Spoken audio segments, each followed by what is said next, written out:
Bossing, anong tawag dyan? Swiss blade. Swiss blade. Paano yan? Bakit Swiss blade tawag sa kanya? Eh, para sa Swiss knife, pinipindot lang. Oo, sige nga, patingin.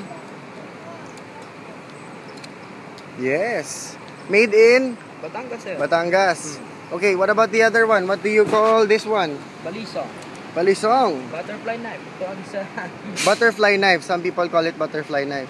Sige nga, can you give us a demo? Pwede sir, paikutin mo na paikutin niya yun. There you go. So, magkano bentahan ngayon ng ng Swiss, what do you call it? Switch blade. Swiss blade. Talaga, sagad nito hanggang 400 lang. 400 pesos. Okay. And what's your name? MJ. MJ. Okay, my friends. MJ over here with his Batangas knives, selling them at a very friendly price, 400 pesos.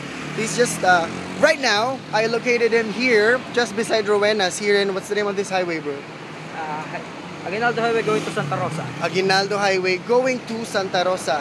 There you go, Batangas knives, only in the Philippines. Thank you.